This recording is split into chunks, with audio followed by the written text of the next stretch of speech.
நான் எண்ணற்ற பேராசிரியர்கள், வெளிநாட்டுக்காரங்களாக இருக்கலாம், நம்ம பாரத நாட்டை சேர்ந்தவர்களாக இருக்கலாம், அவர்களோடு உரையாடியும் போது, அவர்களுடைய நூல்களை படித்த போது அவர்களுடைய கருத்தாக ஒன்று இருந்தது. இந்த பாரத தேசத்திலே கலியுக கல்வெட்டு அப்படிங்கிறது ஒரு 5-10க்கு மேலே இருக்காது. ஸோ கலியுகம் அப்படிங்கிறதே ஒரு மித்து, ஒரு புராணத்தில் ஒரு கட்டுக்கதை. மீறி போனால் ஒரு ஆஸ்ட்ரானமிக்கல் டேட்டு. ஆஸ்ட்ரானமிக்கு இந்த கிரகங்களுடைய இயக்கத்தை கண்டுபிடிப்பதற்காக ஒரு 4,32,000 வச்சோன்னா எல்லாம் ஈக்குவலாக டிவைட் ஆகும். ஆகவே அது ஆஸ்ட்ரானமிக்கல் டேட்டா அவங்க வச்சுருக்காங்க. It is not historical date, it is myth. அப்படி ஒரு ஸ்ட்ராங்கான ஒப்பீனியன் அவர்களுக்கு இருந்தது. அதோடு கூட இன்னொரு கருத்து இருந்தது. இந்த பாரத தேசம் முழுவதும் ஒவ்வொரு பகுதியும் அவரவர்களுடைய காலக்கணக்கை, இப்போ பார்த்தீங்கன்னா கொல்லம் எரா இருக்கு. கொல்லம் தனி ராஜ்யம், சுதந்திரமான நாடு ஆரம்பித்ததிலிருந்து அந்த யுக கணக்கு, அந்த எப்போக் ஆரம்பிக்குது. அது பார்த்தீங்கன்னா கேரளாலையும் தென் தமிழ்நாட்டிலையும் இருக்கு. அதே போல விக்ரம சம்பத், சாலிவாகன சம்பத், குப்தயரா, கங்கையரா, மாளவகண சகா, லௌகிகாப்தயரா, ஜெயபீதிய யுதிஷ்ட சகா, விக்ரம சாளுக்கிய சகா, இன்று பலவிதமான எப்போக் காலக்கணக்கு அந்தந்த பகுதியில் பயன்படுத்தி இருக்காங்க. ஒட்டுமொத்த பாரத தேசத்துக்கு முழுமையான காலக்கணக்கு இல்லை. ஆகவே இது ஒரு நாடு என்பதே கேள்விக்குறியாகிறது. அப்படி ஒரு கருத்து முக்கியமாக ஐரோப்பியர்களுக்கு இருந்தது. இதெல்லாம் படித்து பார்க்கும்போது இது உண்மைதானா, இதில் உண்மைத்தன்மை எவ்வளவு இருக்கிறது என்று உரைத்து பார்க்க வேண்டும் என்று நான் முடிவு செய்தேன். அப்போ நான் வெவ்வேறு இடங்களில் கலியுக கல்வெட்டுக்களை போய் தேடி பார்த்து அலைந்து தெரிந்து, அது எந்த புத்தகத்தில் ஆரம்பத்தில் வெளியிட்டிருக்காங்க அந்த புத்தகங்களை எல்லாம் படித்து பார்த்து அதையெல்லாம் தொகுத்து பார்க்கும்போது இவங்க 5-10 கூட இல்லைன்னாங்க, நாடு முழுக்க இல்லைப்பா அப்படின்னாங்க. ஆனால் எனக்கு கிடைத்த ரிசல்ட் என்னன்னா 905 கல்வெட்டுக்கள் கிடைத்தது. 900 வெறும் நம்பர் மட்டும் இல்லை, குவான்டிட்டி மட்டும் இல்லை, குவாலிட்டியும் இருக்கு. ஜம்மு காஷ்மீர் முதற்கொண்டு தமிழ்நாடு, கேரளா வரை, குஜராத் முதல் அஸ்ஸாம் வரை நாட்டினுடைய அனைத்து பகுதிகளிலும் கலியுகம் பின்பற்றப்பட்டிருக்கிறது. அந்த கல்வெட்டுகள் விரைவி கிடைக்கின்றன. இது மட்டும் இல்லை, நம்முடைய அண்டை நாடான பங்களாதேஷிலிருந்து, ஸ்ரீலங்காவிலிருந்து, ஏன் தெற்காசிய நாடுகளான சிங்கப்பூர், தாய்லாந்தில் கூட, தாய்லாந்தில் ஒரு சமஸ்கிருதத்தில் களி 4332 என்ற ஆண்டு கணக்குள்ள கல்வெட்டு இருக்கிறது. அப்போ அவங்களுடைய கருத்து முழுவதும் விஞ்ஞான பூர்வமானதில்லை, ஆய்வுகளின் அடிப்படையில் இல்லை. இந்த நாட்டை டெனிகிரேட் பண்ணணும், நம்ம மக்கள் மத்தியில் ஒரு தாழ்வு மனப்பான்மையை ஏற்படுத்தணும். அப்படிப்பட்ட ஒரு நோக்கத்தோடு சொல்லப்பட்ட கருத்து என்பது புலனாகிறது. இந்த கல்வெட்டுகளை ஆய்ந்து தேடி கண்டுபிடிச்சு அவற்றையெல்லாம் தொகுத்து அவைகளை அனலைஸ் பண்ணும்போது ஏகப்பட்ட விஷயங்கள் எனக்கு தெரிகிறது. இப்போ நம்முடைய சீஃப் கெஸ்ட் முதல் சொன்னார், ஒரு கல்வெட்டுனே என்னன்னு சொன்னார், அது எந்தெந்த எப்போக்கில் எழுதப்படும் சொன்னார். அது மாதிரி இப்போ நாம் பண்ணுறது கலியுகத்தில் அந்த வருடங்கள், கலியுக வருடங்களில், கலியுகம் ஆரம்பித்ததிலிருந்து இத்தனாவது வருடம் இந்த கல்வெட்டை, இந்த காப்பர் பிளேட், செப்பு பட்டயத்தை நான் வெளியிடுகிறேன் என்று மன்னனோ யாரோ ஒருத்தர் சொல்கிறாங்க. அதுதான் கலியுகத்தில் வருடங்களை குறிப்பிட்டப்பட்ட கல்வெட்டுகள். அதை தான் நம்ம கலியுக டேட்டட் இன்ஸ்கிரிப்ஷன் என்று ஆய்வு செய்தோம். அதை தான் அதே பேரில் புக் வந்திருக்கு. இப்படி தொகுத்து பார்க்கும்போது முதலாவது 905 கல்வெட்டு கிடைச்சது. அது நாடு முழுக்க இருக்கிறது. மன்னர்களிலிருந்து சாதாரண பொதுமக்கள் கூட பயன்படுத்தியிருக்காங்க. ஆயிரக்கணக்கான கிலோமீட்டர். ஜம்மு காஷ்மீரில் ஒரு கல்வெட்டு இருக்கும் கலியுகத்தில், அதே தமிழ்நாட்டில் ஒன்று இருக்கும், குஜராத்தில் ஒன்று இருக்கும், அஸ்ஸாமில் இருக்கும். நாட்டினுடைய பல பகுதியிலையும் ஆயிரக்கணக்கான கிலோமீட்டர் தொலைவில் இருக்கிறது. ஸ்பேஸ் ரொம்ப கூட. அதேமாரி ஆரம்பத்தில் ஜனமேஜயனுடைய காப்பர் பிளேட்டு விட்டுட்டு பார்த்தோன்னா உப்பத்தூரில் இருக்கிற கல்வெட்டு களி 2000, 3125 வருஷத்துக்கு முன்னாடி கல்வெட்டு. அது தொடங்கி இன்னைக்கு வரலும் 3000 ஆண்டுகளுக்கு மேன்பாக தொடர்ந்து இடையிட்டு இந்த கலியுக ஆண்டு கணக்கை நம்முடைய முன்னோர்கள்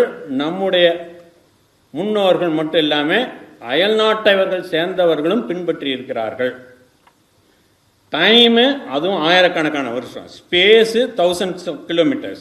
In spite of that, it pinpoint one precise date that Kali Yuga began in 5126 years before present. That is 3101 BCE. இன்னைக்கு பாருங்க, நீங்க பஞ்சாங்கத்தில் எடுத்து பாருங்க, கலியுகம் இன்னைக்கு என்ன வருஷம் போட்டிருக்கோம்? 5126. எக்ஸாக்டா ஒத்து போகுது. நம்ம ஜாதகம் நிறைய பேருக்கு பார்த்துருப்போம். அதில் பாருங்க, கலியுகாதி நாட்கள் இத்தனாவது நாள் இந்த குழந்தை பிறந்திருக்கு, நாள் கணக்கு சொல்லியிருக்காங்க. அதே மாதிரி கல்வெட்டில் கூட 26 கல்வெட்டில் கலியுகம் வருஷம் மட்டும் சொல்லப்படலை, கலியுகத்தில் இத்தனாவது நாள் கணக்கில் அக்யூரேசியாக சொல்லியிருக்காங்க. அதுலேயும் பாருங்க, கர்நாடகாவில் 3 கல்வெட்டு இருக்கு. குடகு மன்னர்கள் கொடுத்த கல்வெட்டு. எப்படின்னா, சிவலிங்கம் கோயில் கட்ட ஆரம்பிக்கிறாங்க. பூமி பூஜை போட்டது கலியுகத்தில் எத்தனாவது நாள், கும்பாபிஷேகம் பண்ணது எத்தனாவது நாள், 2க்கு இடையில எத்தனை வருஷம், எத்தனை மாசம், எத்தனை நாள் துல்லியமா இருக்கு. இது மாதிரி 3 கல்வெட்டு இருக்கு. அப்ப இது எப்படி நாம் ஒரு மித்துன்னு சொல்ல முடியும்? மிக தவறான கருத்து அப்படிங்கிறது. நான் 436 கல்வெட்டு இதை பத்தி சொல்லும் போதே இன்டர்நேஷனலா மிகப்பெரிய ஜோல்ட் கொடுத்தது. இன்னைக்கு இது வந்தா வேற மாதிரி தான் இருக்கும். அவங்களால எந்த பதிலும் சொல்ல முடியாது, நம்ம நாட்டுக்கு எதிராக எதுவும் பேச முடியாது. அப்படிப்பட்ட ஒரு சான்று இது. இந்த கல்வெட்டை தொகுத்து பார்க்கும்போது எனக்கு ஒரு சில விஷயங்கள், எண்ணற்ற உண்மைகள் புலப்பட்டது. காலம் பரிதி இந்த அவையினுடைய சான்றோர்களின் அவையின் முன்னாடி அவர்களுடைய கவனத்திற்கு ஒரு 5 விஷயத்தை மட்டும் நான் சொல்றேன். நான் சொன்ன 905 கல்வெட்டு தமிழ்நாடு மட்டும் இல்லாமல் நாட்டினுடைய எல்லா பாகத்திலையும் அயல் நாட்டிலையும் இருக்கு. மொத்தம் நம்ம பாரத நாட்டில் 780 கிட்டத்தட்ட மாவட்டங்கள் இருக்கு. ஆனால் ஒரே ஒரு மாவட்டத்தில் மட்டும் 62 கல்வெட்டு இருக்கு கலியுகத்தில். அது எப்போ ஆரம்பிச்சது? விஜயநகர பேரரசுக்கு முன்னாடி 750 வருஷத்துக்கு முன்னாடி. அதுக்கு முன்னாடி எத்தனையோ கல்வெட்டுக்கள் இருந்திருக்கலாம், கால வெள்ளத்தில் அவை அடித்து செல்லப்பட்டு இருக்கலாம். இப்ப கிடைச்சது 709 வருஷத்துக்கு முன்னாடி. ஒரு சின்ன மாவட்டங்க, அந்த மாவட்டத்தில் மட்டும் ஏன் இவ்வளவு கலியுக கல்வெட்டு இருக்கு? ஏன் மக்கள் அதோடு ஒன்றி போய் அதையே தொடர்ந்து பயன்படுத்தி இருக்கிறார்கள்? நான் பார்க்கும்போது டோப்போகிராஃபி லிஸ்ட் எடுக்கும்போது வருது. என்னன்னு பார்த்தா, முதல்ல அந்த மாவட்டம் எதுன்னு சொல்றேன். தமிழ்நாட்டுக்கு பெருமை சேர்க்கக்கூடிய மாவட்டம். நம்முடைய தமிழ்நாட்டில் மேற்கு பகுதியில் இருக்க கொங்கு தேசத்தினுடைய மையமாக இருக்கக்கூடிய திருப்பூர் மாவட்டம் நமக்கு பெருமை. அந்த திருப்பூர் மாவட்டத்திலையும் சின்ன மாவட்டம் தாங்க. திருப்பூர்ல இருந்து தாராபுரம் போறோம் கொடுவாய் வழியா. அந்த ரோட்ல 2 பக்கமும், இந்த பக்கம் ஒரு 15-20 கிலோமீட்டர், இந்த பக்கம் 15, எல்லா கல்வெட்டும் அங்கதான் இருக்கு. இது எப்படி இங்கே சாத்தியம்? ஏன் இங்க மட்டும் அந்த மக்கள் எத்தனையோ ஆயிரக்கணக்கான ஆண்டுகளை இதை பயன்படுத்தி இருக்காங்களே இந்த கலியுக கணக்க? கலியுகங்கிறத நம்ம சாதாரண வடநாட்டுன்னு நினைச்சிட்டு இருக்கோம். ஆனா கலியுக கல்வெட்டு அதிகமா இருக்கிறது தமிழ்நாட்டில் தான், அதுவும் அந்த திருப்பூர் மாவட்டத்தில் தான். ஏன்? இதுக்கு பின்னாடி இருக்கக்கூடிய வரலாற்று பின்னணி என்ன, காரணம் என்னன்னு ஆராய்ச்சி பண்ணும்போது அதுல ஒரு கல்வெட்டு தாராபுரத்துல தில்லாபுரி அம்மன் கோயில் இருக்கக்கூடிய கல்வெட்டு, அது கலியுகத்தில் ஆண்டு சொல்லியிருக்கு. அந்த கல்வெட்டுல தாராபுரத்தினுடைய இதர பேர்கள் என்னன்னு சொல்லியிருக்கு. கொங்கு வஞ்சி, சேரருடைய தலைநகரம் வஞ்சி தெரியும். அவருடைய பகுதியா இருக்கக்கூடிய கொங்குனுடைய தலைநகரம் கொங்கு வஞ்சி அந்த ஊர். அப்புறம் ராஜராஜபுரம், ஏன்னா மன்னர்கள் அங்க இருக்கக்கூடிய பெருமாள் கோயில்ல உத்தம வீரராகவ பெருமாள் கோயில தான் பட்டாபிஷேகமா பண்ணிப்பாங்க. அந்த பெருமாளுக்கு பட்டாபிஷேக பெருமாள்னு பேரு, அதனால ராஜராஜபுரம்னு பேரு. அதை விட முக்கியமா இன்னொரு பேர் சொல்றாங்க அந்த ஊருக்கு, விராடபுரம். உங்களுக்கு விராடபுரம்னா நிறைய பேருக்கு வந்துருச்சு ஞாபகம். ஏன்னா விராடபுரம் மகாபாரதத்துல அந்த விராட பருவத்தில் இந்த பஞ்ச பாண்டவர்கள் 12 வருஷம் அனவாசம் முடிச்சுட்டு 1 வருஷம் அஞ்ஞாத வாசம் மறைந்திருந்த வாழ்க்கை நடத்தி கொண்டிருந்த விராடபுரத்தை இங்க சொல்லி இருக்கு. அப்போ இதில் என்ன ஆழமான விஷயம் இருக்குது அப்படிங்கும்போது அந்த கல்வெட்டு என்னுடைய கண்களை திறந்தது. அங்கே போய் விசாரிச்சு, ஆமாங்க எங்கள் ஊர் விராடபுரங்க. ஏங்க 1800 எங்கள் ஊர் தாங்க இந்த பழனி, திண்டுக்கல், கரூர், கோயம்புத்தூர் எல்லாத்துக்கும் நாங்கள் தாங்க தலைநகராக இருந்தோம். எங்கள் ஊரில் தாங்க ராஜாவே பட்டாபிஷேகம் பண்ணிப்பார். எங்களுக்கு அவ்வளோ பழமையான நகரங்க. மகாபாரத காலத்திலிருந்து இருக்குதுங்க. பஞ்ச பாண்டவர்கள் இங்கே தான் வந்து இருந்தாங்க. சரிங்க, ஒரே ஒரு கோயிலில் விராடபுரம்னு ஒரு கல்வெட்டு இருக்குது, இதை வச்சு இவ்வளோ சொல்லுவீங்களா? நாங்கள் எப்படி நம்புறதுண்ணா? அது மட்டும் இல்லைங்க, என்ன இருக்குது பாருங்கள். திருப்பூர்லேருந்து தாராபுரம் வரீங்கள, வடியில் கொடுவாயின்னு ஒரு கோயில் இருக்கு, ஊர் இருக்குல்ல, அங்கே நாகநாத சாமி கோயில் இருக்குல்ல, அதனோட ஸ்தல விருட்சம் என்ன? வன்னி மரம். அந்த வன்னி மரத்தில் தானுங்க பஞ்ச பாண்டவர்கள் காண்டிமம் உட்பட அனைத்து ஆயுதங்களையும் ஒழிச்சு வச்ச இடம் தான் அந்த வன்னி மரம் தான். அந்த இடத்துல நாங்கள் சிவலிங்கம் கோயில் கட்டி அங்கே வழிபடி விட்டுருவோம். அந்த வன்னி மரம் தாங்க. ஓஹோ, அந்த ஊர் போனால் அந்த வன்னி மரம் இருக்குது. அங்கேயும் அதே, அந்த கொடுவாய்க்காரங்களும் அவங்களும் அதே தான் சொல்கிறாங்க. இன்னொரு விஷயம் சொல்கிறாங்க, இவங்க வந்து துரியோதனன் கீசிகனோட வதத்தை கேள்விப்பட்டு அதன் மூலமாக சூசகமாக பஞ்ச பாண்டவர்கள் இந்த விராட தேசத்தில் தான் இருக்கான்னு வந்து விராட தேசத்து பசுக்களை எல்லாம் கவர்ந்து ஓட்டி செல்லுகிறான். ஆணிரை கவர்தல், ஆணிரை மீட்டல் தமிழ் புறநானூல் இருக்கு, எத்தனையோ பாடல் இருக்கு. அதே தான் அன்றிருந்து இங்கே வரல கலாச்சாரம் ஒன்றா தான் இருந்திருக்கு, பண்பாடு ஒன்றா தான் இருந்திருக்கு. ஆணிரைகளை கவர்ந்து சொல்லுகிறான். அர்ஜுனனும் விராட இளவரசனான உத்திரன் 2 பேரும் போய் சண்டை போட்டு அந்த மாடுகளை திருப்பி கொண்டு வருகிறார்கள். திருப்பி கொண்டு வந்த இடம் நொய்யல் ஆற்றங்கரை, திருப்பூர். திருப்பி கொண்டு வந்த ஊர் திருப்பூர் சொல்றாங்க. இன்னைக்கு அன்னைக்கு ஒரே நாளில் வந்து மாடுகளை திருப்பி தாராபுரம் கொண்டு வர முடியல. அங்கங்க கட்டி வச்சாங்க. மாடு கட்டி வச்சோன்னா மாட்டு தொழுவோம். கொங்கு பகுதியில் நாங்கள் தொழுவன் தான் சொல்லுவோம். பெருந்தொழுவுன்னு ஒரு ஊர் இருக்கு, ஆரத்தொழுவு இருக்கு, காரத்தொழுவு இருக்கு, முருங்கை தொழுவு இருக்கு. இன்னைக்கு அந்த ஊர் அப்படிதான் பேர் இருக்கு. ஸோ அந்த மாநிறைகளை கட்டி வைத்த இடம் தொழுவம், பெருந்தொழுவு இதெல்லாம் இருக்கு. அப்புறம் ஒரு பெரியவர் சொன்னார், இதெல்லாம் 10லின்னு வச்சுக்கோங்க, இன்னும் ஆதாரம் இருக்குங்க. வஞ்சிபுரம்னு ஒரு ஊர் இருக்கு, அங்கே போய் பாருங்க, பஞ்ச பாண்டவர்கள் 5 பேர்த்துக்கும் திரௌபதி அம்மனுக்கும் கும்பிடுறோம். அங்கே சாமியா 6 பேர்த்தோட சிலை இருக்கு, அதைத்தான் கும்பிட்டு இருக்கோம் வஞ்சிபுரம். அப்புறம் கிள்ளிப்பாளையத்தில் இருக்குங்க திரௌபதி அம்மன் கோயில், வேளம்பாளையத்தில் இருக்குதுங்க, எங்க ஆத்தாங்க திரௌபதி அப்படிங்கிறாங்க. ஸோ அவங்க அந்த அளவுக்கு அவங்களோட ஒன்றி போய் இருக்கிறார்கள். அப்புறம் ஒரு அப்பத்தை சொன்னாங்க, சாமி நாங்கள் ஏன் ஆடி மாதம் எந்த விசேஷம் பண்ணுறது இல்லைன்னு தெரியுமா உங்களுக்கு அப்படின்னா.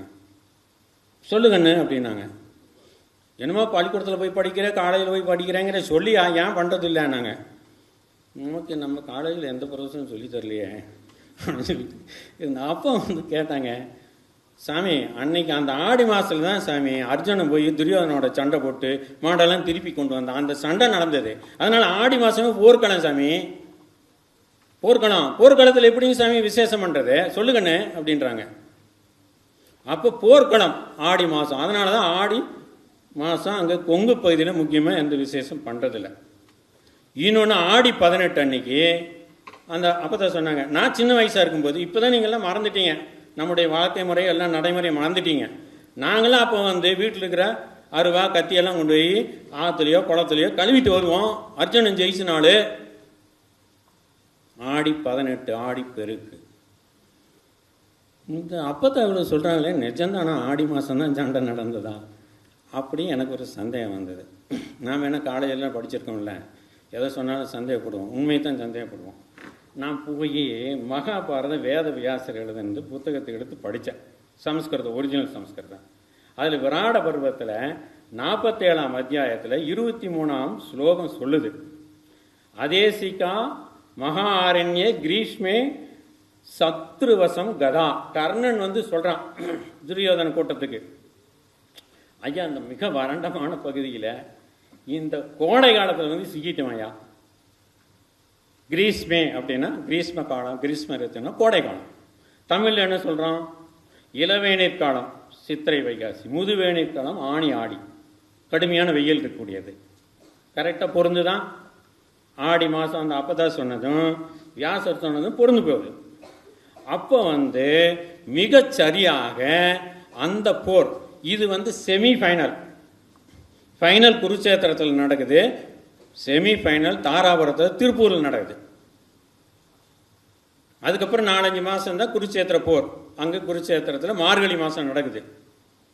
ஸோ அந்த செமிஃபைனல் நடந்த ஊர் இது. ஸோ அவங்களுக்கு இயற்கையாகவே பஞ்ச பாண்டவர்கள் மேலே எங்கள் ஊரில் இருந்துட்டு போனாங்க ஒரு வருஷம். அது மட்டும் இல்லை, இந்த தர்ம மகாராஜா களி பிறந்தோடனே, களி என்னைக்கு பிறந்தது, பகவான் கிருஷ்ணர் தன்னுடைய அவதார நோக்கத்தை எல்லாம் முடிச்சுட்டு வைகுண்டம் போனது அன்னைக்கு தான் களியே வருது. அன்னைக்கு தான் தர்ம மகாராஜா அர்ஜுனுடைய பேரனான பரீட்சைத்துக்கு பட்டம் சூட்டி கொண்டு அவர் வனவாசம் போறார். ஸோ களி அந்த அர்த்தம் முக்கியம். இந்த பரீட்சைத் மகாராஜா யாரு? நம்ம தாராபுரம் ராஜாவோட பேரன் தான். தாராபுரம் ராஜாவும் மகாராணியும் பரீட்சித் மகாராஜாவுக்கு அம்மா தான் அப்பா தான். Maternal grandfather and maternal grandmother. So தங்களோட பேரன் அவன் ஆட்சிக்கு வந்தான் கலியுகம். அதை கொண்டாடாமல் இருக்க முடியுமா சாமி? சொல்லுங்கண்ணே அப்படிங்கிறாங்க. அந்த விசேஷம் கண்ணு. அதனால தான் நாங்கள் எல்லா கோயில்லையும் அது சொல்கிறோம். என்ன லிங்க் ஆகுது புரியுதா? எவ்வளோ அற்புதமான வரலாற்று உண்மை அந்த மாவட்டத்தில் இருக்கு. இது மட்டும் இல்லை, வில்லியம் டெய்லர் அப்படி சொல்லக்கூடிய ஒரு ஆங்கிலேயர் நம்ம தமிழ்நாட்டில் இருக்கக்கூடிய ஒரு மேனுஸ்கிரிப்ட் பழங்காலத்து ஓலை சுவடியை பார்த்து 1835 ஓரியண்டல் ஹிஸ்டாரிக்கல் மேனுஸ்கிரிப்ட் இன் தமிழ் லாங்குவேஜ்னு எழுதியிருக்கார். இன்டர்நெட்டில் டவுன்லோட் பண்ணலாம். அது தமிழ்லையும் இருக்குது, அதனுடைய விளக்கத்தை இங்கிலீஷ்லையும் சொல்லியிருக்கார். அதில் என்ன சொல்கிறாருன்னா, மகாபாரத போர்க்காலத்திலிருந்து நாயக்கர் வம்சத்தில் ராணி மீனாட்சி ஆண்டவர்ல எந்தெந்த ராஜா, பாண்டிய ராஜா இவ்வளவு வருஷம் ஆண்டார் இருக்கு. விக்ரமாதித்யன் ஆளும்போது யார் இருந்தா, சாலிவாகனன் ஆளும்போது இங்கே பாண்டிய ராஜா எல்லாமே இருக்கு. கிட்டத்தட்ட ஒரு 700-800 வருஷம் தான் இல்லை.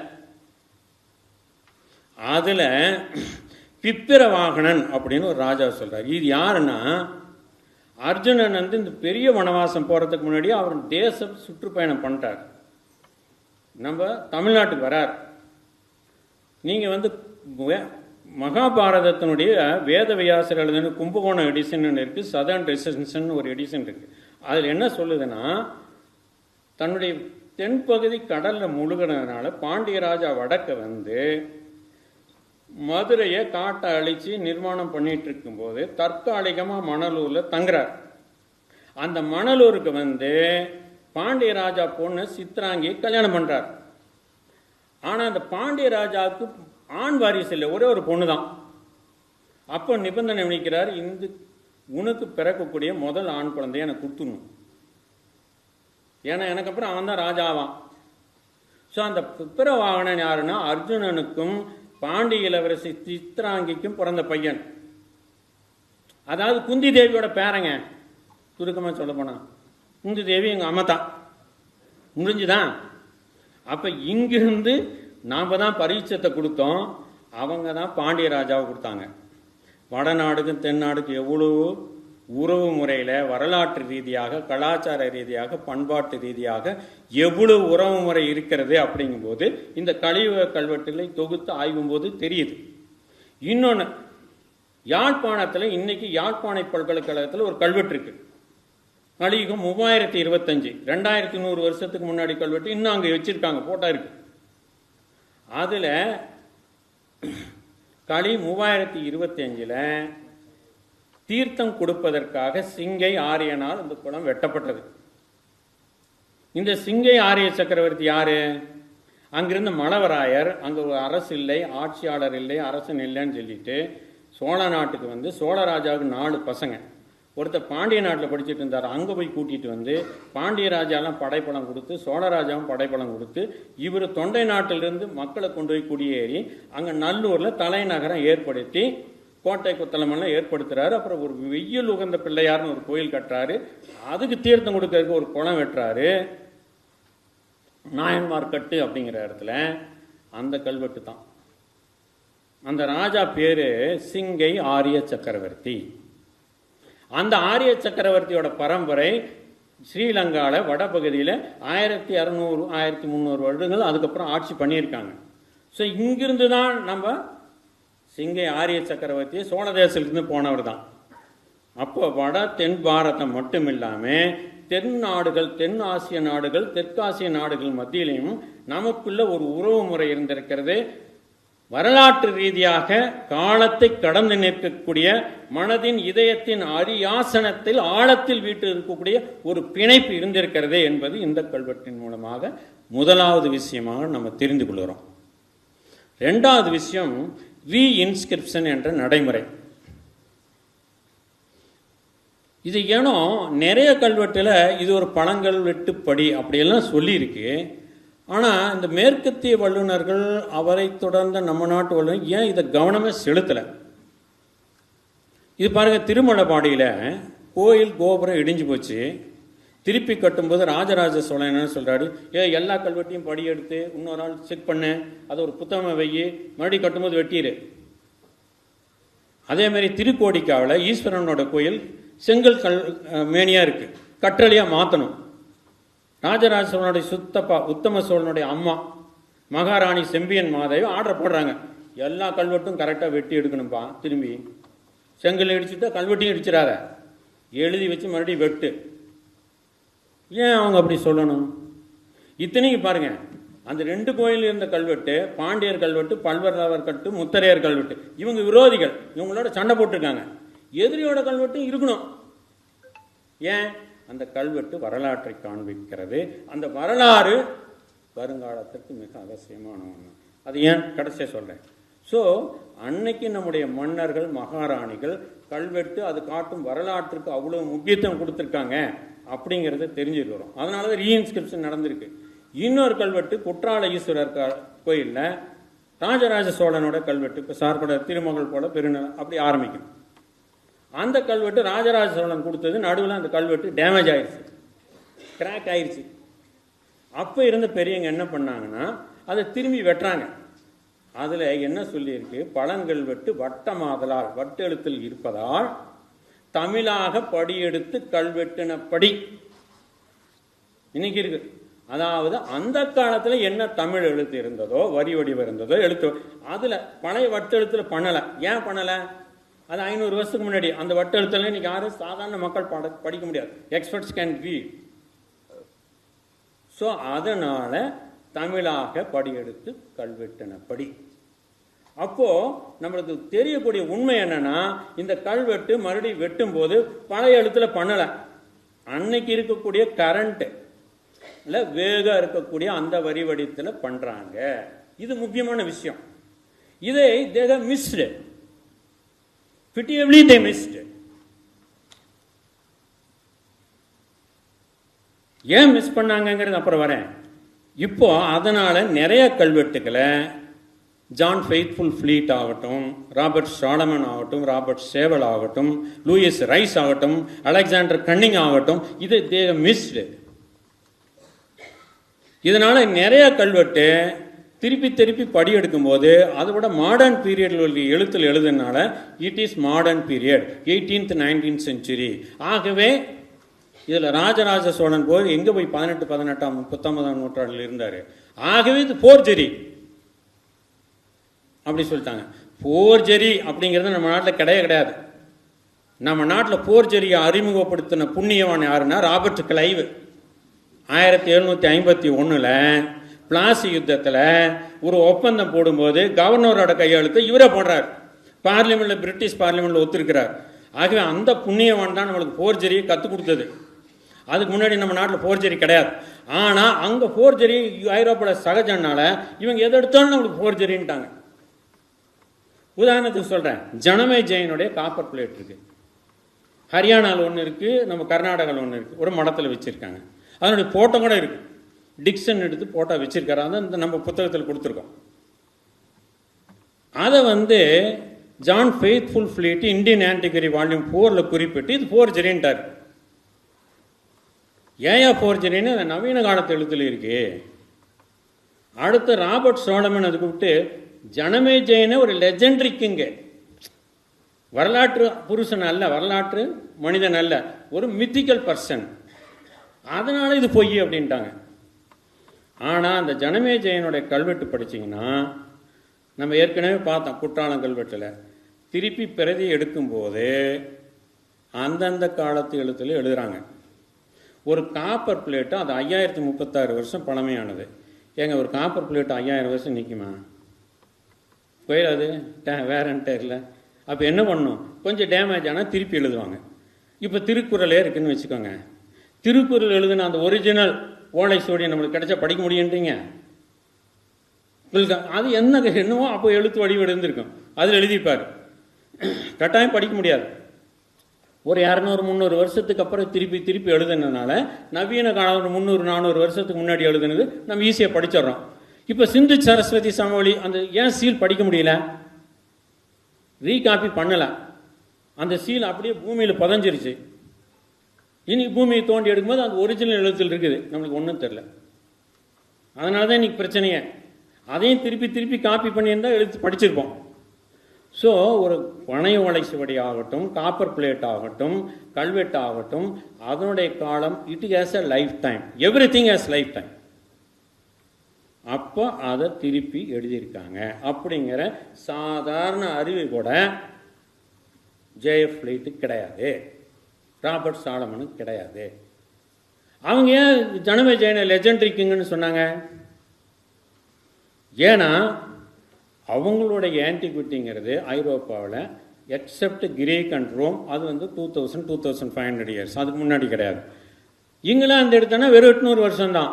அமெரிக்கா எடுத்தோன்னா அவர் அமெரிக்கா வாழக்கூடிய ஆங்கிலேயர்களுடைய அமெரிக்கர்களுடைய காலங்கிறது 300-400 வருஷம் தான். அவ்வளோதான் ஆன்டிக்விட்டி. அவனால் ஒரு 5000 வருஷம் மேலே ஆன்டிக்விட்டி இருக்க முடியுமா? ஸோ அது டெஃபினட்டாக தப்பு. அவனுக்கு புரிஞ்சிக்க முடியல. ரெண்டாவது, நம்ம நாட்டுடைய கலாச்சாரம் பண்பாடு தெரியல. அதை விட முக்கியமாக நம்ம நாட்டினுடைய மொழி தெரியல. அதுக்கு மேலே அவங்களுக்கு வந்து ஜான் யூசர் கிரனாலஜின்னு ஒன்று இருக்குது. யூசர் கிரனாலஜி, இவர் அயர்லாந்து ஆர்ச் பிஷப்பு, ஜேம்ஸ் யூசர். அவர் என்ன சொன்னார்? மிகப்பெரிய ஆய்வெல்லாம் பண்ணி இந்த உலகமானது கிமு 4004 அக்டோபர் 23 சாயங்கால வேளையில் ராத்திரி வரக்கூடிய நிலையில் உண்டாச்சு. மிகப்பெரிய கண்டுபிடிப்பு, விஞ்ஞான கண்டுபிடிப்புங்க சொன்னார். இவங்க அதை முழுசும் நம்பிட்டாங்க. ஸோ அதனால் அதுக்கப்புறம் 2000 வருஷம் கிரேட் டெலியூஜ் ஐஸ் ஏஜ் எல்லாம் போனால் மனித குல வரலாறு 4000 வருஷத்துக்கு முன்னாடி போக முடியாது. இவங்க 5036ங்கிறேன். என்ன சொல்கிறீங்க? அதனால அது போர்ஜரி. அதுக்கு மேலே இன்னொரு காரணம் இருந்தது, ஹிடன் அஜெண்டா. அவங்கெல்லாம் ஆங்கிலேய அரசுக்கு விசுவாசமாக இருந்தாங்க. அவங்களும் ஆங்கிலேயர்கள், அது ஐரோப்பியர்கள். ஆங்கில அரசு இந்த நாட்டில் தொடர்ந்து நீடிக்க வேணும்.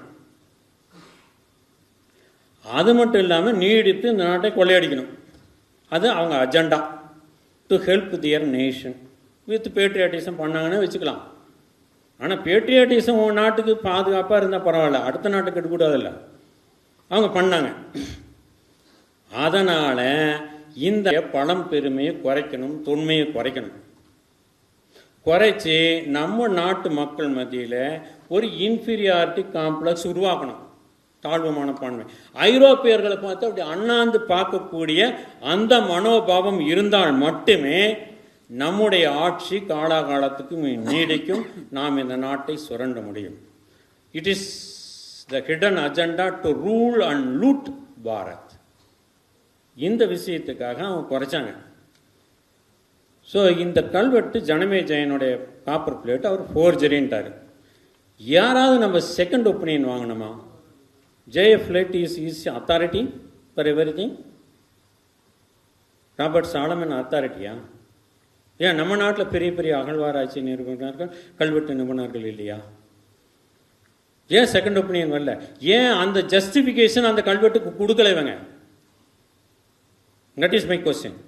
இப்போ அந்த கல்வெட்டை பார்க்கும்போது அந்த கல்வெட்டில் ஜனமேஜயன் என்ன சொல்கிறான்னு, ஜெயபதி, ஜெயனா மகாபாரதம்னு ஒரு பேர், அது ஆரம்பித்த வியாசர் நேரேட் பண்ண டேட் அது ஜெயப் உதய யுதிஷ்ட சகா 89. அது ஓகே. அடுத்து மாதம் என்ன சொல்லுதுன்னா சகசிய மாதம். நம்மளுக்கு சகசிய மாதம் என்னன்னு புரியுதா? தை மாசம்னா புரியுங்க. இல்லை வடநாட்டில் இருக்கிறவங்க புஷ்ய மாதம் புரியும், திஸ்யன்னு கூட புரியும். இது என்ன சகசிய மாதம்? அப்படி ஒரு பேரை கேள்விப்பட்டது இல்லையா? யஜுர்வேதம் எடுத்து பார்த்தீங்கன்னா தை மாசத்துக்கு இன்னொரு பேர் சகசிய. ஸோ அப்போ யஜுர்வேத காலத்தில் கல்வெட்டது. அதில் குறிப்பிடப்பட்ட இடப்பெயர்கள், பழக்க வழக்கங்கள், அந்த நதிகள், அந்த இடங்கள், அவங்க என்ன பழக்க வழக்கம் சொல்லியிருக்காங்க. 14 பேர்த்த சாட்சியை வச்சு, இந்திரன் இவங்களெல்லாம் சாட்சியை வச்சு கொடுத்துருக்காரு. இந்த மாதிரி பழக்க வழக்கங்கள் மிக பண்டைய காலத்தை சார்ந்தது. அது அப்படியே வந்திருக்கு. அந்த காப்பர் பிளேட் டேமேஜ் ஆனதுனால திருப்பி வெட்டியிருக்காங்க. இந்த அடிப்படை விஷயம் நம்ம புரிஞ்சுக்கணும். ஸோ இங்கே மட்டும் இல்லை, இது ஏங்க நம்ம நாட்டு வரலாற்றை அப்படி சீர்குலைக்கணும்? நம்ம நாட்டு காலக்கணக்கை குறைச்சி ரெடியூஸ் ஆன்டிக்விட்டி பண்ணணும்னா அதுக்கும் ஒரு காரணம் இருந்தது. இப்போ ஆரியபட்ட டேட்டு, ஆரியபட்டியத்தில் 3ஆம் அத்தியாயத்தில் 10ஆம் ஸ்லோகம், ஷஷ்டியப்தானாம் ஷட்வீரியதா வேதீதாக திரையச்ச யுகபாதாக எழுதியிருக்கார். ஷஷ்டியப்தானாம் ஷட்வீரியதான கழி துவங்கி 60x6 வருஷத்தில் 360, 2764 BC. ஆனால் இவங்க என்ன பண்ணாங்க, அந்த ஷட்விஹி அப்படிங்கிறக்கூடிய தேடு விபக்தியில் இருக்கக்கூடிய வேர்டை எடுத்துட்டு ஷஷ்டிஹி அப்படி சொல்லக்கூடிய பிரதமா விபக்தியில் இருக்கிற வேர்டை போடுறாங்க. சான்ஸ்கிரிட் கிராமர் தெரிஞ்சவங்களுக்கு தெரியும் அது தப்புன்னு. அது கிருதந்தக நிஷ்டாக வெர்பு பாஸ்ட் பேசிவ் பார்ட்டிசிபிள் தான் போடணும். அப்போ உங்கள் சப்ஜெக்ட் தேடு விபக்தியில் இருக்கணும். இவங்க 60x60 போட்டு 3600 வச்சு ஆரியபட்ட நவீன காலத்தை கொண்டு வந்து வச்சுட்டாங்க. எது கொண்டு வந்தாங்க? ஆரியபட்ட வானசாஸ்திரத்தையும் கணிதத்தையும் கிரேக்கர்களான ஹிப்பார்க்கஸ் தாலமியிலிருந்து கற்றுக்கொண்டார்கள். நாங்கள் தான் உங்களுக்கு வானசாஸ்திரமே சொல்லி தந்தோம். அதை நிரூபணம் பண்ணணும்னா அவங்களுக்கு பின்னாடி இந்த காலத்தில் ஆரியபட்டை கொண்டு வந்து வைக்கணும். இப்படி ஒரு ஹிடன் அஜெண்டா இருந்தது. இன்னைக்கு சொல்லப்போனால் நம்ம நாட்டு ஆஸ்ட்ரானமி எக்லிப்டிக் கோஆர்டினேட் சிஸ்டம், அவங்களுக்கு ஈக்குவட்டோரியல் கோஆர்டினேட் சிஸ்டம். அது ஆரியபட்ட எக்லிப்டிக் கோஆர்டினேட் சிஸ்டம் கொண்டு வந்திருக்காரு. ஆகவே டெஃபினட்டாக அங்கிருந்து காப்பி கிடையாது. ஸோ இப்படி ஒரு ஹிடன் அஜெண்டா இருந்தது. ஈவன் நம்ம நாட்டில் கூட சந்திரகுப்த மௌரியனை அலெக்சாண்டர் ஆஃப் மேசிடோனியாவுக்கு கொண்டு வந்தது வெறும் மெகஸ்தீன்ஸ் இண்டிகா அப்படிங்கிற ஒரு நூல். அதுதான் ஆதார நூலாக வச்சாங்க. ஆனால் அந்த நூலை பற்றி ஸ்ட்ராபோவும் பிளினியும் என்ன சொல்லியிருக்காங்க அவங்க நாட்டுக்காரங்க 2000 வருஷத்துக்கு முன்னாடி, அது மிகவும் நம்பத்தகாத ஒரு புக்கு, இட் இஸ் இன்கிரெடிபிள், டோட்டலாக பிளண்டர், மெகஸ்தீன்ஸ் ஒரு பொய்யன், இஸ் எ லையர் அப்படி சொல்லியிருக்காங்க. ஏன் சொன்னாங்கன்னா, மெகஸ்தீன்ஸ் எழுதியிருக்காரு நம்ம நாட்டில் மனிதனோட காது இங்கிருந்து கீழே கால் வரலும் பெருசாக இருந்தது. ஒரு மனுஷனே படுத்துங்களா?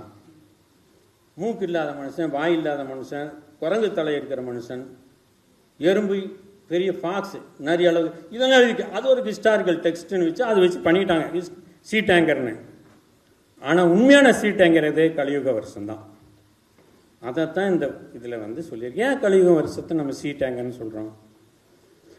தினசரி நம்ம சங்கல்ப மந்திரம் பண்ணுறோம்.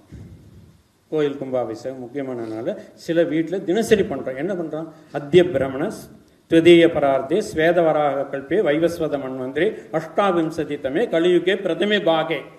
கலியுகத்தில் இத்தனை வருஷம் சொல்கிறோம். எத்தனை காலமாக சொல்கிறோம்? 5000 வருஷம் சொல்கிறோம். நம்ம ஆல்மனக் எல்லா லாங்குவேஜ், இந்தியாவுடைய பாரதத்தினுடைய எல்லா லாங்குவேஜ்லையும் பாருங்கள் கலியுகம் எத்தனாவது வருஷம்னு சொல்லியிருக்கோம். நம்ம ஜாதகம் பாருங்கள், நிறையா பேர்த்து ஜாதகம் கலியுகாதி இத்தனாவது நாளில் பிறந்திருக்கான்னு சொல்கிறாங்க. புராணத்தில் சொல்லியிருக்கு. தமிழ் நூல்கள் பண்டைய 1800க்கு முன்னாடி எழுதப்பட்ட தமிழ் நூல்களில், அது வானசாஸ்திர கணித நூல்கள், கலியுகம் எத்தனாவது வருஷம் இருக்கும். ஸோ 5000 வருஷமாக தொடர்ந்தால் நாடு முழுக்க இது பின்பற்றி இருக்கும். ஆனால் வெள்ளைக்காரங்க இதை ஏற்றுக்கல. இப்போ உங்கள் ஜாதகம் அல்மனக்கெல்லாம் மூட நம்பிக்கையா விடு, உங்கள் புராணம் பூரா கட்டுக்கதையாக இருக்குது, சங்கல்பம் ஏதோ நீங்களே பண்ணிட்டீங்க, அதெல்லாம் நாங்கள் எப்படி ஆதாரமாக எடுத்துக்கிறது? அப்போ அதுக்கு பதில் கலியுகத்தை கல்வெட்டு மூலமாக நிரூபிக்கிறேன். அதுக்கு என்ன பதில் சொல்கிறேன்? நிரூபணம் பண்ணும்போது வாய் அடைச்சி போச்சு. இன்னைக்கு இது இன்னும் அடைக்கும். அப்போது அந்த கலியுகத்தில் ஆரம்பித்த கல்வெட்டுக்கள் மிக மிக முக்கியமான ஆராய்ச்சி. அது நம்மளுக்கு தெரியுது. ஏங்க இத்தனை சொன்னீங்க, அந்த வரலாறு அவங்க தப்பாகவே எழுதிட்டுங்க, இருக்கிட்டு போகுது. இப்போ நம்மளுக்கு என்னங்க, நம்ம விஞ்ஞானத்தில் வளர்ந்தோன்னா, பொருளாதாரத்தில் நல்லா இருந்தால், நம்ம டிஃபென்ஸ் ஸ்ட்ராங்காக இருந்தால் பார்த்தாதான் இந்த வரலாறுன்னு ஏன் சார் பழங்கதையை பேசிகிட்டு இருக்கீங்க. கேட்கலாம், ஒரு சிலருக்கு மனசில் வந்திருக்கலாம், எனக்கு கூட வருது. இந்த science and technology development, defence development, வலிமை, மைட்டி இந்தியன் ஆர்மி, அதேமாரி நம்ம பொருளாதாரம், இதெல்லாம் எதை சார்ந்தது? யாருக்காக? நமக்காக. அப்போ சென்டர் பாயிண்ட் மையம் யாரு? நாம். அப்போ நாம் நல்லா இருக்கணும்ல. நாம் எப்படி நல்லா இருப்போம், கரெக்டாக இருப்போம்? நாம் யாருன்னு முதல் தெரிஞ்சால் தானே நல்லா இருக்க முடியும். நம்ம அப்பா யாரு, தாத்தா யாரு, கொள்ளு தாத்தா யாரு, நம்ம எந்த பாரம்பரியம், எந்த வம்சம், நம்ம குலங்கோத்திரம் என்ன, இது நம்ம குடும்ப அடையாளம். நம்ம எந்த சமுதாயத்தை சேர்ந்தவர்கள், எந்த தேசத்தை சேர்ந்தவர்கள், இந்த தேசிய அடையாளம். இந்த தேசிய அடையாளம் நம்முடைய அடையாளம் தான். ஒரு மரத்துக்கு ஆணி வேர் மாதிரி. ஆணி வேரில் கொண்டு வெந்நீர் ஊற்றினா என்ன ஆகும்? மரம் பட்டு போயிடும். நல்லா வெளியே பார்த்தா கிளை பழம் எல்லாம் இருக்கும், ஆனால் வேர் போச்சுன்னா போச்சு. எல்லாம் நல்லா இருந்தால் கூட அதை பயன்படுத்துகின்ற மனிதன் சரியாக இல்லை என்றால் ரொம்ப மோசமாக போயிடும். இது அதனால தான் வெள்ளைக்காரங்க நம்ம வரலாற்றை மாற்றினாங்க, அது வேறு விஷயம். நான் இதை நிரூபணம் பண்ணுறதுக்கு நம்மளுக்கு ராமன், ஸ்ரீராமன் அவருடைய வாழ்க்கையை உதாரணமாக சொல்கிறேன். அதோட முடிச்சுக்கலாம். அம்பரீஷன் ஒரு பக்தன், பெருமாள் பக்தர். பெருமாள் அந்த பக்தன் மேலே அளவு கடந்த பாசம் பற்றி வச்சிருக்கார். அப்போ நாரத ரிஷியும் பர்வத ரிஷியும் அவருக்கு ஒரு சாபம் கொடுத்துட்டாங்க. அந்தகாரன் என்ற மாய இருள் அரக்கன்னு உன்னை பிடிச்சிப்பார். அது பிடிச்சாச்சுன்னா நீ யாருங்கிறதே மறந்துடுவேன், உன்னோட அடையாளத்தையே தொலைச்சிருவேன். அம்பரீஷன், நான் ராஜா, இதெல்லாம் இருந்தால் தானே வாழ முடியும். திடீர்னு நம்மளுக்கு எல்லா நினைவும் போயிடுச்சு, நாம் யாருங்கிறத நம்ம மறந்துட்டோம். செல்ஃபோனு நம்மகிட்ட இல்லை, நம்பரும் தெரியாது, எங்கே போவோம்? அஸ்ஸாமில் போய் இருக்கீங்க, நீங்கள் யாருன்னு மறந்துட்டீங்க காட்டுக்குள்ளே, என்ன ஆகும் நினச்சி பாருங்கள். சயின்ஸ் அண்ட் டெக்னாலஜி டெவலப்மெண்ட் இருக்கலாம், எல்லாம் இருக்கலாம், ஆனால் நீங்கள் ஊர் சேர்றதுக்கு நீங்கள் யாருன்னு தெரியணும்ல. அதில் என்ன பூரம் போச்சா? ஸோ இவன் பயந்து போய் பெருமாளே அப்படி கூப்பிடுறா. இவர் கூப்பிட்டாதான் கஜேந்திர மோத்தம் கொடுத்த ஆள் இல்லை, உடனே சக்கராயத்தை விட்டார். அந்த அரக்கனை அது அடிக்க போகுது. அவன் அரக்கன் பயந்து போய் பெருமாள் காலையே போய் சரணாகதி அடைஞ்சான். சாமி, பிரபஞ்ச நீதி நீங்கள் தானே ஏற்படுத்தினது, ஒரு சாபம் கொடுத்தா நான் அவனை போய் பிடிக்கணுமில்ல, நீங்களும் அதை தடுத்தா எப்படி? நீங்களும் உங்கள் விதிக்கு எதிராக போனால் எப்படி எப்படி கேட்குறான். யோ, அவன் என் பக்தன், பிடிக்கக்கூடாது, அவன் தான். சரி, நீங்கள் சொல்கிறீங்க பிடிக்கல, வேறு யாரை பிடிக்கிறதுன்னு சொல்லுங்கள் அப்படி கேட்குறாரு. யாரையும் பிடிக்காதையா, என்னை பிடிச்சிக்கோ. பக்தனுடைய சாபத்தை தான் ஏற்றுக்கொள்கிறார். அதனால தான் அவருக்கு பேர் பக்த வச்சலம். வாத்சல்யம் என்றால் தாய்ப்பாசம். பக்தன் மேலே தாய்ப்பாசம் கொண்டதுனால தான் அவருக்கு பேர் பக்த வச்சலன். என்னை பிடிச்சிக்கோ, ஆனால் இப்போ பிடிக்காத, நான் தசரதனோட மகனா ராம அவதாரம் வருவேன், அப்போ பிடிச்சிக்கோன்றார். சரி சொல்லிட்டு ராம அவதாரத்தில் போய் அந்த அரக்கம் பிடிச்சிடுறாரு. அந்த அரக்கம் பிடிச்சதுனால ராமருக்கு தான் பரம்பொருள்னே தெரியாமல் இருக்கு. பாருங்க, இந்த ஒரு வராக அவதாரம் தனியாக போய் அந்த கிரண்யாட்சனை அழித்து பூமி எடுத்துகிட்டு வந்தார்ல. ஏங்க, பூமி எப்படிங்க கடலுக்குள்ள ஒன்று வைக்கணும்? பூமியில் இருக்குல்ல தான் கடல் இருக்கு, அதையே கொண்டு போய் அதுக்குள்ள கடலில் எப்படி வைக்க முடியும்? இது ஒரு கேள்வி இருக்குது.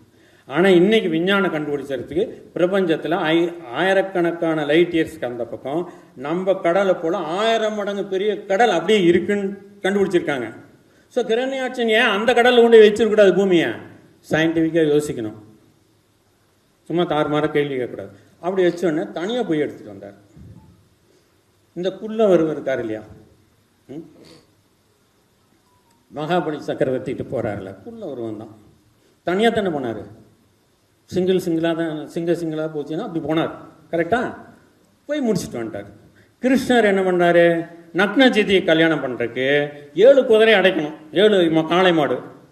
7 டக்குன்னு பிரிகிறார், 7 அம்சம் போய் பண்ணிக்கிறார். ராமர் ஏன் அப்படி பண்ணல? அவர் ராவனை மாரீசமான விட்டு சீதையை கடத்து போகிறாரு. இவர் டக்குன்னு 2 ஆளாக பிரிஞ்சு, ஒருத்தர் மாரீசமான துரத்திட்டு ஒருத்தருக்கு சீதைக்கு பாதுகாப்பாக இருந்திருக்கலாம்ல. ஏன்னா இவருக்கு பரம்பொருள்னு தெரியல, தன்னோட அடையாளத்தையே தொலைச்சிட்டாரு. நான் ஒரு சாதாரண ஆள், மான துரத்தி தான் போகணும் அப்படி முடிவு பண்ணிட்டார். பாருங்க, தன்னோட அடையாளத்தை துரைத்ததுனால் மனைவியே இன்னொருத்தர் கடத்திட்டு போறது தெரியல. சரி, இந்த ராவணனை போய் அடிக்கிறதுக்கு வாமன அவதாரத்தை தனியாக போய் பண்ணார். இவர் தனியால பண்ண பார்த்தாதான். எதுக்கு அலையன்ஸ், கூட்டணி எதுக்கு? தனியால நின்று ஜெயிக்க வேண்டியதானே. கூட்டணி தேவையில்லை. அந்த சுக்கிரியவனை போய் அவனுக்காக வாளியை கொண்டு இவர் பெரிய கூட்டணி வச்சு போறார். பாருங்க, அடையாளம் தொலைஞ்சி போனா இவர் ஒரே ஆள் பண்ண வேண்டியதை கூட்டணி எல்லாம் வச்சு வீட்டுக்காரமா 18 மாசம் காணாமாக்கி மரமே சீதையை பார்த்தே அப்படியெல்லாம் அழுது புலம்பி போறார். இதுக்கு எங்கேயாவது ஆதாரம் இருக்குங்களா? இத்தனை கதை சொல்றீங்க. நீங்க மணிமேகலை எடுத்து பாருங்க. நம்முடைய ஐம்பெருங்காப்பியில் 2வது காப்பியம் 17வது அத்தியாயத்தில் 9லிருந்து 16 வரி. நெடியோன் மயங்கி நிலைமசி தோன்றி அடலரு முன்னீர் அடைத்த ஞான்று குரங்கு குணர்ந்து எரிந்த நெடுமலையெல்லாம் அணங்குடை அளக்கர் வயிறு புக்காங்கு இட்டதாற்றா கட்டலல் கடும்பசி பட்டேன் எந்தன் பலவினை பயத்தாள் அன்னை கேள்னி ஆர்வீர் மருத்திவி துண்ணிய என் நோய் துடைப்பா என்றலும். காயசண்டிக்கு மணிமேகலைட்ட கேட்கிற அப்படி. நெடியோன் மயங்கி நிலைமசி தோன்றி, நெடியோன்னா பெருமாள், அதாவது அடலர் முன்னீர் அடைத்த ஞான்று, அதாவது சேது பானை கட்டுறார் இலங்கைக்கு. அப்போ குரங்கு கொண்டு வந்து மழையெல்லாம் போடுது. இது ஓகே. அது எதுக்கு நெடியோன் நிலைமசி தோன்றின்னு போயிருக்கலாம்ல. சீத்தலை சாத்தனாருங்க மயங்கின்னு வார்த்தை போடுறாரு. எல்லாத்தையும் மயக்கக்கூடிய மாயன் அவனுக்கு எப்படி மயங்க வரும்? கேள்வி வருதா இல்லையா?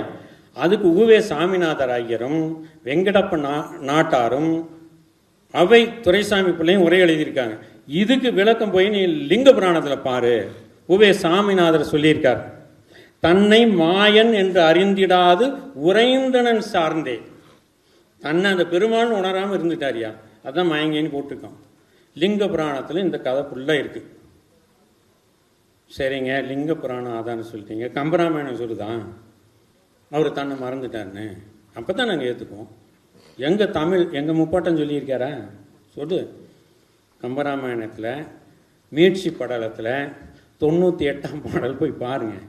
புணர்த்தும் மாயையில் பொதுமையில் நின்று அவை உணரா இனத்துழாய் தொங்கல் ராமன் அவனுக்கு உணர்த்துவாய் உண்மை நிலை அப்படின்னு தேவர்கள் சொல்ல, பிரம்மா சொல்ற, ஐயா நீ தான் ஏன் பரம்பொருள், தெரியாமல் சீதையை போய் அக்னி கூடு அது கூடுன்னு பேசிகிட்டு இருக்க, ரொம்ப கஷ்டம்யா, இப்படி உணராமல் விட்டு ரொம்ப தொந்தரவு பண்ணிட்டேன் அப்படின்ற. சரிங்க, கம்பர் எழுதிட்டாருங்க. அதுக்கு ஒரிஜினல் வான்மீக ராமாயணம் தானே. அவர் சொல்லியிருக்காரா? சொல்லியிருக்கார். உத்தகாண்டத்தில் 120வது சர்க்கத்தில் 11வது ஸ்லோகம். ஆத்மானம் மானுஷம் மண்ணியே ராமம் தசரதாத்மஜம். பிரம்மாவை நீங்கள் என்னமோ பரம்பொருள் அங்கே இங்கன்னு சொல்கிறீங்க. ஆனால் நான் என்ன நினச்சிட்டு இருக்கேன்? ஆத்மானம் மானுஷம், நான் ஒரு சாதாரண மனுஷன், மண்ணியை நினைத்து கொண்டு இருக்கிறேன். தசரதாத்மஜம் ராமம், என்னை தசரபுத்தன் ராமனால நினச்சிட்டு இருக்கேன். நீ ஏதோ சொல்லிட்டு இருக்கிய, புரியலை. அப்புறம் பிரம்மா சொல்லி சிவபெருமான் சொல்லி எல்லாம் புரியுது. ஆகவே அந்த அவள் ராமனுக்கே பரம்பொருள் அப்படிங்கிற அடையாளத்தை துறைந்ததுனால் என்ன பிரச்சனை வந்ததுன்னு பார்த்தோம். பரம்பொருளுக்கே அந்த நிலைன்னா சாதாரண மனுஷன் நம்மளுக்கு என்ன நிலை? அங்கே பிரம்மா சொல்ல தர வேண்டியிருக்கு, இங்கே வரலாறு நம்மளுக்கு சொல்லி தர வேண்டி இருக்கிறது. பிரம்மா மாதிரி அது வரலாறு சொல்லுது. அதனால் வரலாறு முக்கியம். அனைத்து டிசிப்ளினை விட வரலாறு முக்கியம். நாம யாரு, நம்முடைய வரலாறு என்று நாம் தெரிந்திருக்க வேண்டும். அந்த வரலாற்றை மிகச் சரியாக எழுதவில்லை. வின்சென்ட் ஆர்தர் ஸ்மித் முதற்கொண்டு ஜேம்ஸ் மில் யாருமே எழுத தப்பான வரலாறு தான் நம்ம பல்கலைக்கழகத்தில் இன்னைக்கு சொல்லி கொடுத்துட்ருக்கோம். இதை மாற்றணும்னா ஆதாரத்தின் அடிப்படையில் மாற்றணும். அது கல்வெட்டு ஆதாரங்கள் அடிப்படையில் மாற்றணும். அதுவும் கலியுகம் தான் நம்மளுக்கு மிகச் சரியான டேங்கர் ஆதாரத்துவம். ஆகவே அதனுடைய அடிப்படையில் நாம் இந்த வரலாற்று மிகவும் சரியாக எழுத வேண்டும். அப்பதான் நாம யாருன்னு நம்ம உணர முடியும். அதுக்கு வரலாறு அவசியம். அதை மிக சரியாக எழுத வேண்டும். ஆகவே இந்த டேங்கர், இந்த கலியுக கல்வெட்டுக்கள் வரலாறு மிகச் சரியான வரலாறுன்னு கட்டடத்தை எழுப்புவதற்கு இது அஸ்திவாரம். அதான் a basis for Indian history and கிரோனாலஜின்னு போட்டிருக்கோம். ஸோ இந்த மாதிரி ஒரு புத்தகம் அஸ்திவாரம் மட்டும் எழுப்பியிருக்கோம். இது மேலே மேலே கட்டடம் போகணும். இன்றைக்கி மிக சிறந்த சான்றோர்கள், ஆன்றோர்கள், மாணவ செல்வங்கள், ஆசிரியர்கள், பேராசிரியர்கள்லாம் வந்திருக்கீங்க. இவங்ககிட்ட என்னோட பணிவான வேண்டுகோள், இந்த தேசிய பணியில் நம்முடைய கடமையில் நாம் அனைவரும் இணைந்து செயல்பட வேண்டும். இந்த கலியுக கல்வெட்டு இது சமுதாயத்துக்கு நாம் கொண்டு போய் செல்ல வேணும். நாமளும் படிக்கணும், மற்றவங்களும் படிக்க வைக்கணும். அதுக்கப்புறம் இது நாம் ஒற்றுமையாக இருந்து நம்முடைய இந்த தேசிய கடமையை ஆற்ற வேண்டும். அந்த பணியில் நாம் அனைவரும் இணைந்து பணியாற்ற வேண்டும் என்று பணிவோடு வேண்டி கேட்டுக்கொள்கிறேன். நன்றி, வணக்கம். சென்னையோட next biggest real estate booming லொகேஷனான சென்னை பெங்களூர் ஹைவேல ஒரு பிளாட் வாங்கணும்னு பிளான் பண்றீங்களா? பூந்தமல்லியில 6000 per square feet, ஸ்ரீபெரும்புத்தூர்ல 4000 per square feet market price இருக்கும்போது நம்ம ஜி ஸ்கொயர்ல மட்டும்தான் half the price of Sriperumbudur and 1/3 the price of பூந்தமல்லியிலேயே உங்களுக்கு வில்லா பிளாட்ஸ் கிடைக்கும். Yes, launching G Square Etna Attandalam near Savitha Medical College. Early bird price of villa plots வெறும் 1790 per square feet. அதுவும் for first 15 bookings only. For bookings call 8939750009.